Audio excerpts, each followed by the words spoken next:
¿Sabías que un solo centro de datos en España puede consumir la misma electricidad que una ciudad de unos 300.000 habitantes? Y aún así nadie sabe muy bien dónde están ni qué hacen por dentro. La verdad, Iker, que los centros de datos son esos grandes desconocidos, ¿eh? Pero para eso estamos aquí hoy, para abrir esa caja negra y para mostrar esa infraestructura invisible que está moviendo la industria, la nube y nuestra vida diaria. Pero antes de seguir, déjame, tendenciero, ahora te hablo a ti, que te cuente una cosa importante que puede marcar un antes y un después si eres un vendedor, si te dedicas a vender, ¿eh? Porque si eres comercial, ya lo sabes, vender no va de suerte, y si no lo sabes, te lo digo yo, va de método. Y en el Club de la Venta te damos justo eso, una formación online aplicada, más de 20 formaciones, cada mes un nuevo curso, una comunidad de vendedores que te acompaña, retos mensuales, directos. Y todo ello para que pases de una vez por todas de la teoría a la acción. Esta semana estamos hablando de planificación comercial de la semana del vendedor. Y es una de las partes más importantes si quieres productividad en tu día a día. Entonces, ¿dónde? En el Club de la Venta, formación, comunidad y acción para comerciales que quieren marcar la diferencia. ¿Dónde está esto? Pues es fácil, elclubdelaventa.es. Y recuerda, vender mejor no es cuestión de suerte, es cuestión de método.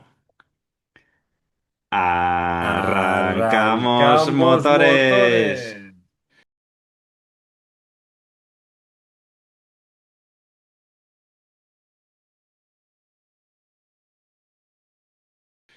Bueno, Iker, y antes de entrar en esta semana hay que decir que la semana pasada estuvimos hablando de la historia de los datos, ¿eh? Súper interesante, empezamos por las pinturas rupestres en las cavernas, que son la primera forma de almacenamiento de datos de la humanidad, ¿eh? Estamos hablando de hace 40.000 años, ni más ni menos, hasta el futuro del almacenamiento, como puede ser almacenar datos en ADN sintético, flipas. Si quieres saber los detalles, ya sabes. Cuando acabes este podcast, pues escuchas aquel. ¿Dónde? Pues donde estás escuchando este mismo y si no, en tendencierosindustriales.com, en YouTube o en cualquier plataforma de podcasting.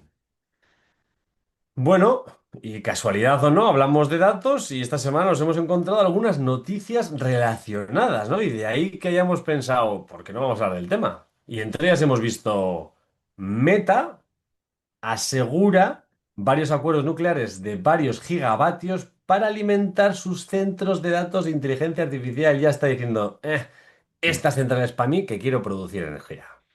Me parece que Meta no va a poder poner sus centros de datos en España, si vamos así, porque aquí somos antinucleares, ¿eh?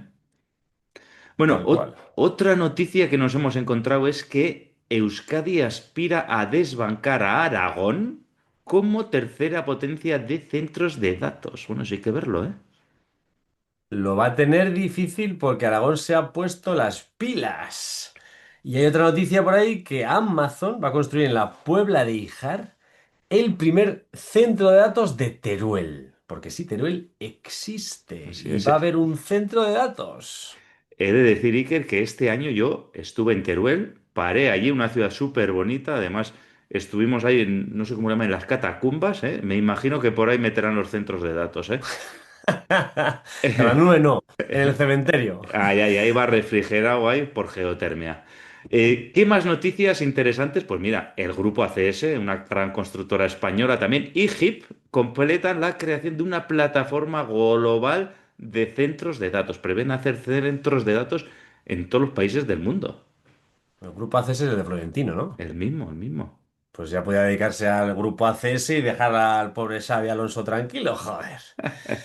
Bueno, la industria global de los data centers encara el 2026 con un desequilibrio sin precedentes, porque según nos cuenta DC Byte, en algunos mercados la capacidad comprometida es más del doble de la que llega a obra, mientras que los plazos de conexión eléctrica pueden alargarse hasta 7 años, convirtiendo la ejecución en el verdadero cuello de botella del sector. Ya hemos visto que en un episodio hablamos de cuántas empresas dejan de construirse entre ellas en el País Vasco por falta de potencia eléctrica? Pues algo habrá que hacer. Así es. La verdad, Iker, que son unas noticias, las que hemos comentado, súper interesantes, ¿vale? Y pues por eso dijimos, oye, pues vamos a indagar un poco más en los centros de datos, ¿eh? Porque además hay que tener en cuenta una cosa, que cuando hablamos de centros de datos son fábricas que están trabajando 24 horas al día, 7 días a la semana, 365 días al año. Y no solo para nosotros, para el WhatsApp, sino también para la industria. Y en los bisiestos 366. ¿Por qué no También. para? Porque está esperándote a ti a que subas esa foto al Instagram o que hagas esa consulta al RP o que preguntes a ChatGPT, no sé, qué hacer cuando vas a Teruel. Y la duda es, ¿qué pasa con eso que haces, ¿no? ¿A dónde va? Porque dices, lo subo a la nube. ¿Y qué nube? La de San Sebastián que está aquí todo el día encima. ¿A dónde va ese dato? ¿Va lejos? ¿Viene? ¿No? Seguramente haga cientos de kilómetros y tú no te enteres. Efectivamente, y eso antes de Entonces, aparecer, ¿eh? antes de que te salga. Entonces, vamos a ir definiendo cosas. A ver, paso a paso, Aitor. ¿Qué es un centro de datos? Yo me imagino un centro donde hay datos, pero ¿qué es un centro de datos? Bueno, pues básicamente un centro de datos es una fábrica, ¿vale? Es un edificio donde se procesan, se almacenan y se mueven los datos, ¿vale? Su materia prima son los datos. ¿Y qué máquinas tiene el centro de datos? Pues tiene servidores, tiene redes y tiene sistemas que hacen posible que esos datos se almacenen, se procesen, se envíen a donde tengan que enviarse, para que luego, pues bueno, tú desde tu empresa puedas utilizar el ERP industrial o puedas ver Netflix en tu casa o utilizar el WhatsApp. ¿Y por qué se utilizan, no?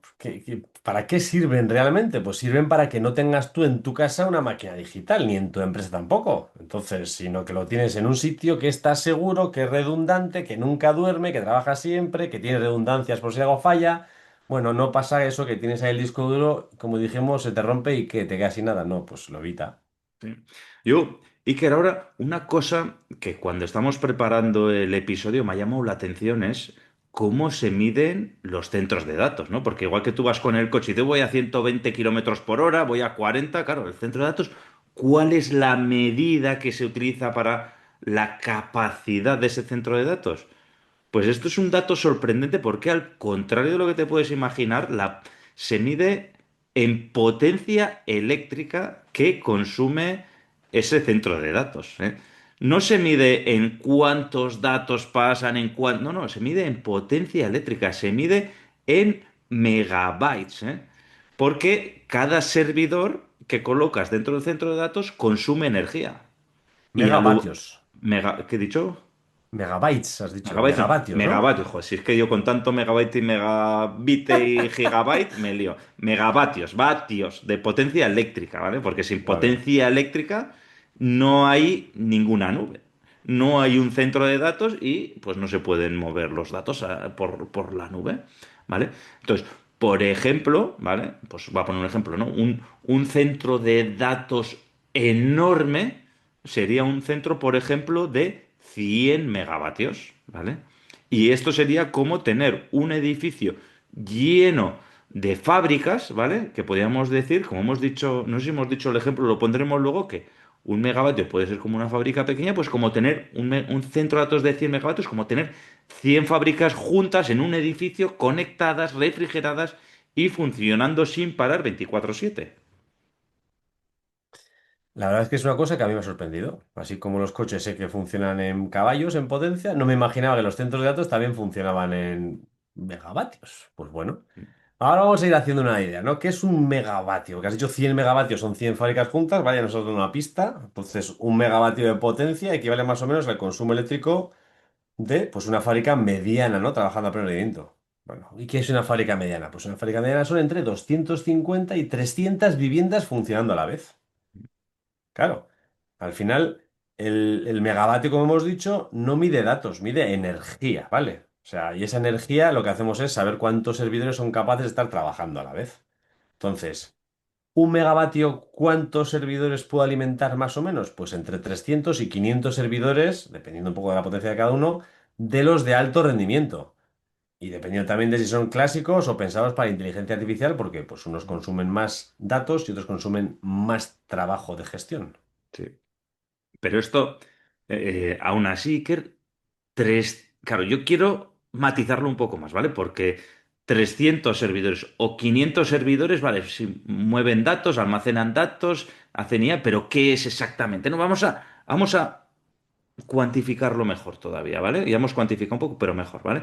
Entonces, eh, un megavatio en servidores, ¿vale? Esos 300 500 servidores pueden gestionar entre 20 y 50 petabytes de datos, que lo petan, ¿eh?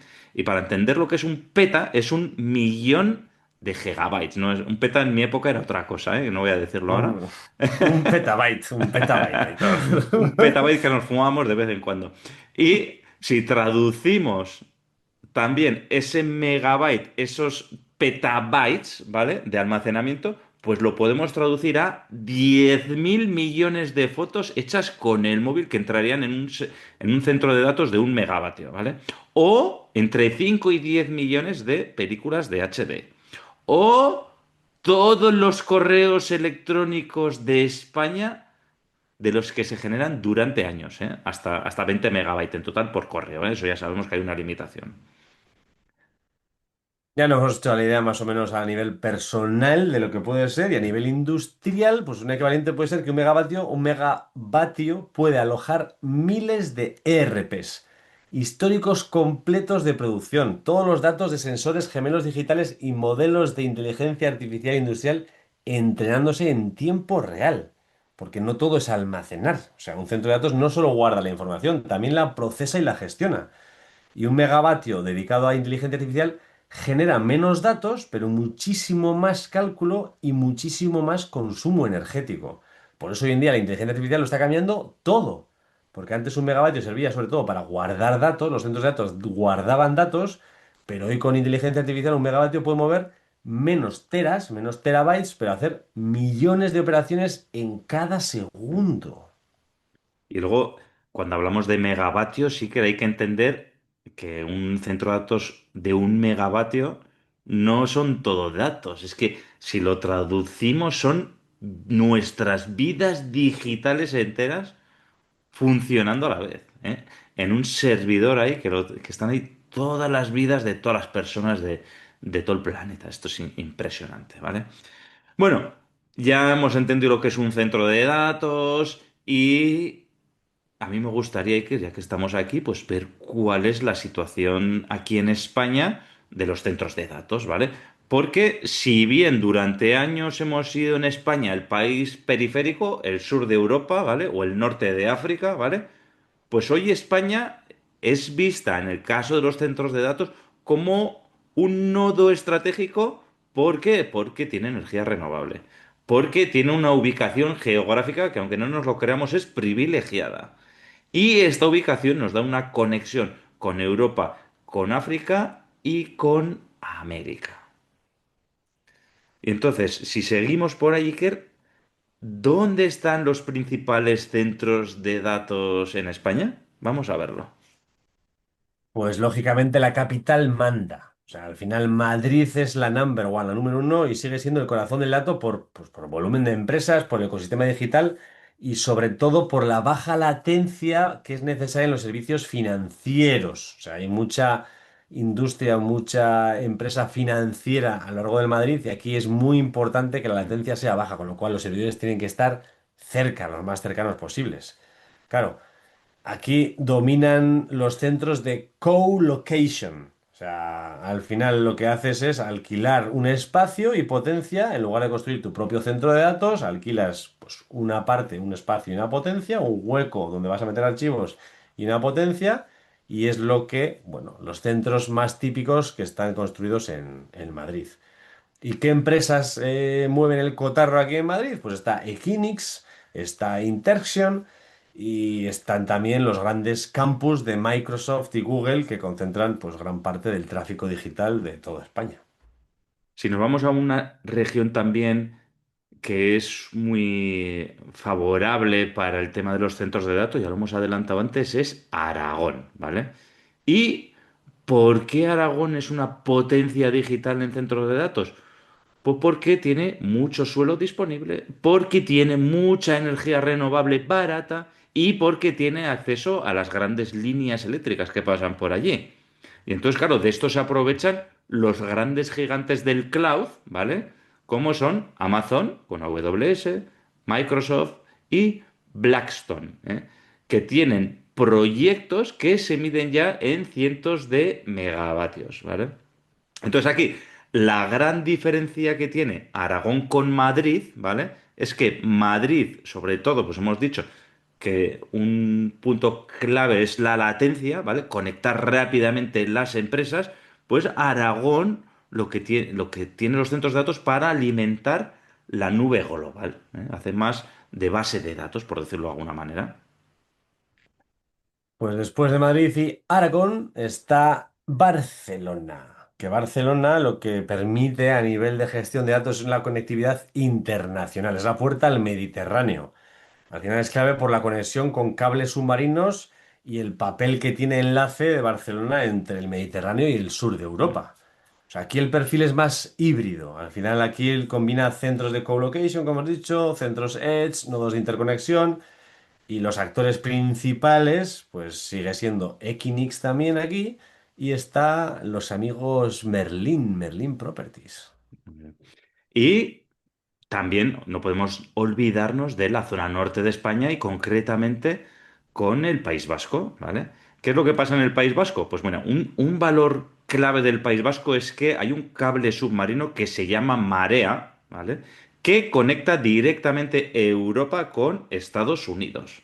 Y este cable convierte al País Vasco en un punto crítico de entrada y de salida de datos. Entonces, claro, aquí el País Vasco se vuelve clave, ¿vale? Y hay que decir, aunque luego lo comentaremos un poco más tarde también, que de hecho en Álava en el polígono de Arasur, al sur de Álava, Arasur, ¿vale? Ahí hay ya un pequeño centro de datos y se está proyectando un megacentro de datos impulsado por Iberdrola y por Merlin Properties. También ya vemos que los actores se van repitiendo, que son siempre los mismos, ¿vale? Y se prevé que va a ser uno de los mayores del norte de España con una potencia prevista de 100 megavatios para estas nuevas instalaciones. O sea, el País Vasco va a ser cable, digo clave, ¿no? Cable marea. Viene por el cable, clave marea, viene. Bueno, Sí. también nos queda alguno más. Nos queda Castilla-La Mancha porque Meta, los amigos o no, o enemigos de Meta, como preferéis llamaros, van a hacer en Talavera de la Reina un gran campus de centros de datos con una inversión cercana a, de cada minuto para ellos, 1.000 millones de euros. O sea, y claro, aquí ya estamos viendo que ya no es tan importante. Sí, Madrid y Barcelona son importantes, pero hay otras cosas importantes. El dato ya pasa de la ciudad al pueblo, se va moviendo, ¿no? Ya no está concentrado en un sitio grande, sino que puede ir a otras zonas. La gran duda que me surge aquí ahora mismo, Iker, es, con esa primera noticia que hemos hablado al principio, ¿pondrá Meta una infraestructura ¿cómo se dice? De energía nuclear al lado de ese centro de datos? Si sigue Pedrito, lo veo difícil. Bueno, vete tú a saber, ¿eh? Igual se le da la vuelta, ¿eh? Cuando hablemos de pasta, ¿eh? Lo que se suele decir. Sí, Cuando habla el dinero, los niños callan. sí, es verdad, sí, sí, al poderoso caballero, don Dinero. Bueno, y ya para acabar hay que decir también, Iker, que bueno, hemos hablado de los principales polos, los principales hubs de centros de datos, pero también Extremadura, fíjate que es una tierra que no hay mucha industria, pero también está apostando por grandes proyectos de centros de datos porque tiene un gran excedente de energía solar y esto pues favorece a Extremadura como tierra para poner centros de datos, pero aún así tiene lo que hemos dicho antes, lo que nos pasa en la gran mayoría del país, ¿no? Que hay ciertos retos con la red eléctrica también. Y hay que decir también que Valencia y Málaga también son claves para centros de datos más edge computing, también tienen conectividad submarina y son centros clave porque luego hay mucho usuario final y mucho turismo en estas provincias también. Ujú. Bueno, para que sepamos el orden de magnitud de lo que estamos hablando, en España hay aproximadamente unos 114 centros de datos activos ahora mismo en funcionamiento, con una potencia instalada, para que os hagáis la idea, de entre 314 y 356 megavatios. Una cifra muy pequeña para lo que hemos estado hablando que se ha proyectado ya. Esto, Iker, yo creo que con estos datos que nos has dado ahora, bueno, y con todo lo que hemos hablado anteriormente, ya creo que nos estamos haciendo una foto de lo que está pasando aquí en España, de cuando decimos que en Arasur se proyecta 100 megavatios, si es grande o es pequeño, pues es un tercio de lo que está instalado actualmente, o sea que se puede pensar que es grande, ¿vale? Y con todo esto a mí me surge la duda, ¿no? ¿Qué es mejor? ¿Hacer pocos megacentros gigantes o hacer centros de datos que estén más distribuidos, pues oye, cerca de las ciudades, cerca de los polígonos industriales? Entonces esa duda me surge a mí, ¿no? Porque claro, los hipercentros pues concentran mucha potencia, reducen costes, simplifican la gestión, pero claro, ya se crea una dependencia crítica y si falla ese megacentro de datos, pues el impacto es masivo, ¿no? Véase, el año pasado, en 2025, creo que hubo una caída de WhatsApp durante varias horas, ¿no? Porque había un fallo crítico en algún centro de datos de este estilo, ¿no? Y cayó para todo España, ¿eh? O si haces Por los culpa del amigo Tebas, que hizo un ataque ahí Tebas. a los servidores para, sí, para lo de los programas de fútbol, estas, Ah, pues no tengo que los idea. piratas, sí, sí, es que hicieron un ataque a los servidores, se cayeron los servidores y se cayó ahí hasta Pues todo. se cayó medio España también. Sí. Bueno, y luego están los centros Edge, ¿vale? Los distribuidos que serían que acercan ese dato al usuario, acercan a la fábrica, reducen la latencia. La latencia es ese tiempo de espera, ¿no? Entre que envías y recibes los datos, ¿vale? Mejora la resiliencia, pero claro, cuanto más pequeño sea el centro de datos y más distribuido es, más cara es la infraestructura, más complejo es coordinar todo ello, ¿no? Luego tengo que decir dónde guardo el dato, aquí, ahí, o lo tengo redundante, ¿no? Y entonces ese es el gran reto que se encuentran ahora los centros de datos, ¿no? Yo creo que la clave al final, pues como todo, va a estar en el equilibrio, ¿no? No va a haber un modelo ganador, ¿no? Pues oye, tiene que haber grandes hubs centrales, ¿vale? Y también tiene que haber nodos distribuidos, que igual que en la logística, ¿no? Pues tenemos unos grandes almacenes, pero luego tenemos centros regionales para hacer esa pequeña distribución geográfica, ¿no? Pues aquí yo creo que la solución final, pues tendrá que ir por ahí, ¿no? Por eso que hemos dicho que hay grandes megacentros, que hay 350 megavatios instalados, pero que hay 114 centros de datos en España, con lo cual también indica que está muy distribuido. Ujú. ¿Y quién usa estos datos? ¿Qué empresas son las que usan? Pues ya los hemos dicho principalmente. Hay algunas que no son conocidas que hemos comentado, que han, digamos, creado estos centros de datos, pero más bien son empresas de infraestructura. Pero luego quienes usan realmente todo esto son los gigantes del cloud. O sea, está Amazon Web Services, AWS, está Microsoft, está Google o está Meta, ¿no? Al final son los grandes inquilinos y los grandes propietarios, porque al final procesan y almacenan volúmenes masivos de datos, pues por todo el mundo. Entonces, pues bueno, aquí no va a ser nada diferente. Y lo que hemos dicho antes, no solo guardan datos de fotos, vídeos, de historias de personas, sino aquí ejecutan también modelos de inteligencia artificial, o sea, plataformas industriales, ERPs, MES, algoritmos de recomendación, y sistemas críticos que deben funcionar sin parar, con lo cual no es solo almacenamiento, sino que también es gestión de esos datos. Sí. Luego, ¿qué más empresas, compañías están dentro de lo que serían los centros de datos? Pues bueno, tenemos a las operadoras de telecomunicaciones. Y estas son súper importantes porque si no hay red de datos, no hay nube, ¿no? Es como una fábrica en medio del desierto a la que no llegan las carreteras, pues es como si no existiera esa fábrica, ¿no? Pues las telecomunicaciones cumplen este valor, ¿no? Aportan esa interconexión, aportan esa velocidad, esa baja latencia, hacen que los datos viajen en milisegundos entre centros de datos, del centro de datos a la fábrica o de los centros de datos a nosotros los usuarios finales. ¿Quiénes más participan? Lo hemos dicho. O sea, las empresas industriales y las empresas business to business cada vez usan, pues bueno, software as a service, ¿no? Ahora mismo es una tendencia. Todo el mundo está usando programas software SaaS, ¿no? RPs, MES, gemelos digitales, el mantenimiento predictivo de inteligencia artificial también aplicada a procesos. Pues todo eso, ¿dónde va? Pues a los centros de datos. Entonces, claro, porque ya hoy en día la fábrica no acaba en la propia nave, sino que puede estar el cerebro de la producción incluso fuera de la planta. O sea, y ya no solo el cerebro, sino la gestión de todos esos datos puede estar a cientos de kilómetros. Sí. Y luego, otras empresas que utilizan los centros de datos y de las que no nos podemos olvidar, pues son los bancos, las aseguradoras, los centros de sanidad, las smart cities y todas estas empresas, pues dependen de esos centros de datos para operaciones críticas, para manejo de datos sensibles y para servicios que no pueden caerse.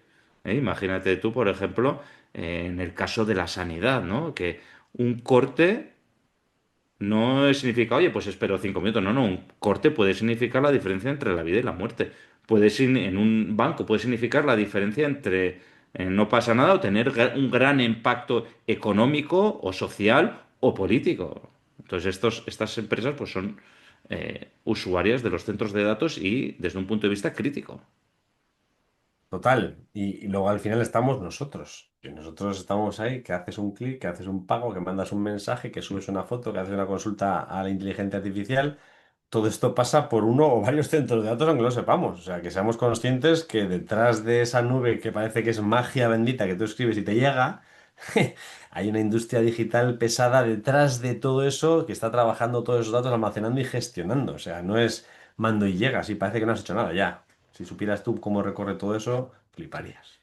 Los centros de datos, si querés, como los centros de datos es al dato o bueno, a esta infraestructura como la acería, la industria, ¿eh? Las acerías, las grandes acerías pesadas ahí que hacen ahí, funden el acero ahí a tope, pues eso, los centros de datos, igual. Bueno, vamos a ir, Iker, porque hemos hablado ya de que es un centro de datos, pero vamos a ver un poco cuáles son las previsiones de futuro, ¿no? Porque hay unas previsiones que apuntan a cerca de 60.000 millones de euros de inversión en centros de datos solo en España hasta 2030. Y todo ello impulsado por la inteligencia artificial, el cloud, la digitalización y también que está viniendo ahora cada vez más los tiempos o sea, los datos en tiempo real. Miremos, por ejemplo, el claro ejemplo de las balizas V16, ¿eh? Las famosas balizas V16, también hablamos de ellas en un Y programa. también tiran de datos, ¿eh? Efectivamente, también tiran de datos. Y bueno, para hacernos una idea, hemos dicho hay 114 centros de datos y a día de hoy, pues el consumo, digamos, de potencia instalada de estos es de unos 350 megavatios, ¿no? Cuando están todos los centros funcionando a la vez, pues tenemos un consumo de 350 megavatios. Parece que no es mucho, pero si sumamos los proyectos que están ya construyéndose ahora mismo o que ya están aprobados y bendecidos, la cifra sube a unos 600 megavatios ya a corto plazo, en este 2026. ¿Qué previsiones tenemos hacia el 2030? Pues apuntan a más de 2.000 megavatios instalados, que al final es multiplicar por 5 por 6 lo que tenemos actualmente, casi nada, ¿eh? En 5 Y años. claro, 5 añitos, vamos a multiplicar por 5. Imagínate tu capital económico, Aitor, en 5 años Uh, por 5. No está mal, ¿no? uh. Yo también lo firmaría ahora mismo. Pues eso, esa es la potencia que va a crecer. Desgraciadamente, en este santo país, pues no todo lo que se anuncia llega a tiempo. Casi todo acaba llegando, pero muchos acaban llegando tarde y solo el 50% de los proyectos cumple los plazos previstos. Bueno, y ya lo hemos dicho, o lo hemos mencionado un poco por encima, ¿no? Los principales proyectos que se van a realizar en los próximos años, pues bueno, tenemos como recordatorio Microsoft en la región de Aragón, ¿eh? Que prevé hacer tres grandes proyectos para empezar a operar entre 2027 y 2030, progresivamente. Tenemos a AWS, a Amazon, que ha anunciado inversiones de 15.000 millones en España hasta 2033, sobre todo para la zona de Aragón y Madrid. Tenemos Blackstone en Calatorao, en Aragón, que está proyectando uno de los mayores proyectos de Europa con cifras que pueden alcanzar los cientos de megavatios instalados.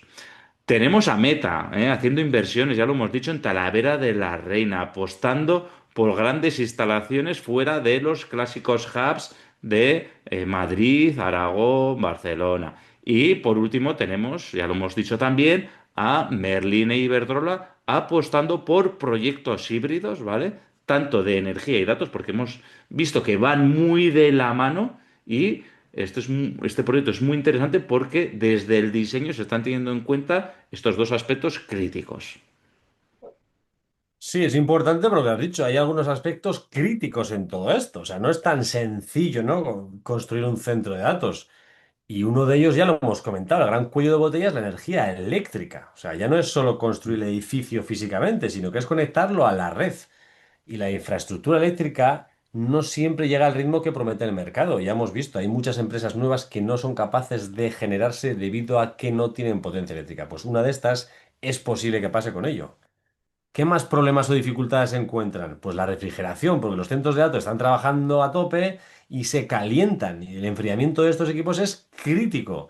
Y en las zonas donde hay un estrés hídrico, donde no tienen acceso a agua barata, no hay mucho, pues hay tecnologías pues, de circuito cerrado o sin consumo de agua potable, pero complican un poco la instalación, ¿no? Es más fácil que pase un río por la central y refrigere todo. Claro. Luego, ¿qué más está? Los permisos y los tiempos administrativos. Aquí crear cosas se te quitan las ganas. Para cuando has conseguido todos los permisos y las bendiciones, ya te has aburrido y ya la tecnología incluso puede ser obsoleta. O sea, licencias, evaluaciones ambientales, la conexión a la red, todo esto alarga los plazos mucho más de lo previsto y acabas aburrido. Sí. Entonces, lo dicho, por todo esto y por cómo somos, solo el 50% de los proyectos anunciados llegará a operar en los plazos que se han previsto. Si es que, Iker, una cosa es querer ser la potencia del dato, pero el reto no es atraer los proyectos están ahí. Las empresas quieren hacerlo, pero otra cosa es hacerlo realidad y, pues bueno, navegar por estas aguas turbulentas que nos has comentado ahora. Y nada más tendencieros, oye, para ir acabando, hay que decir que España no solo está construyendo centros de datos, lo que está haciendo es levantar auténticas fábricas de datos que tienen un impacto real en la industria, en la energía, en el impacto es estratégico para todo el país. ¿Eh? Y la infraestructura empieza a volverse una pieza clave del puzzle. Sí, porque antes lo que era algo lejano y técnico y es parte del sistema productivo al mismo nivel que otras partes de la industria, como puede ser la logística, la energía o las materias primas para producir. Claro. Yo tengo alguna pregunta por ahí suelta para los oyentes. O sea, si tu negocio depende de los datos, de la inteligencia artificial y de la nube, ¿sabes dónde están esos datos? ¿Y de qué infraestructuras y de qué proveedores dependen tus datos? Buena pregunta, Iker. Estoy seguro que en la mayoría de los casos no sabemos por dónde están los datos y lo más probable es que estén repartidos entre varios centros de datos, en proveedores de cloud y solo vamos a mirar dónde están cuando algo falla. Pero yo creo que deberíamos ir antes a mirar a ver qué es lo que pasa con ellos. La siguiente pregunta que me hago, Iker, y que les hacemos a los tendencieros es ¿qué seguridad tienes de que todo seguirá funcionando cuando haya picos de consumo, problemas energéticos o tensiones geopolíticas? ¿Mm? Piensa. Tela, porque claro, ya cuando ya no dependes de tu IT, o sea, ya no es, no llamo al informático y me gestiona ya, pero si después de más allá de tu empresa no hay, claro, dependes más de infraestructuras eléctricas, de redes y de otras decisiones que están fuera de tu fábrica, con lo cual, ostras, esto también hay que tenerlo en cuenta a la hora de gestionar, ¿no? ¿Qué pasa si me quedo sin datos? ¿Puedo seguir produciendo? Ya lo has comentado antes, Iker, y si alguien decide bloquear ese servidor en el que estás tú y compartes con otra empresa que está emitiendo partidos de fútbol, ¿qué pasa? Ojo, ¿eh? Ujú, tal cual. Pues ahora hay que darle vueltas al coco. ¿Estamos preparados para gestionar los datos como un recurso industrial crítico? ¿O simplemente alquilamos ahí un hueco eléctrico sin pensar en qué pasará si nos quedamos sin él? Yo creo, Iker, que todavía seguimos pensando en, bueno, pues pagamos ahí una tarifa eléctrica, pero realmente tenemos que empezar a tratar esos datos como un activo estratégico que son lo que son, ¿eh? Y que requiere gobierno y planificación por parte de las industrias, ¿eh? Y nosotros, en nuestro caso, como personas, pues poco podemos hacer, pero en cierto modo también tendríamos que preocuparnos. porque los centros de datos ya no son cosa del futuro, están aquí y están además, como hemos dicho, condicionando cómo producimos, cómo vendemos y cómo competitivos, cuán competitivos somos. Bueno, y si quieres seguir entendiendo cómo la tecnología y la industria entran transformando nuestro día a día, pues ya sabes, dale a seguir en Tendencieros Industriales y así no te vas a perder los próximos episodios que vienen calentitos. Y sin más, tendenciero, tendenciera. La semana te espera. Chao. Chao.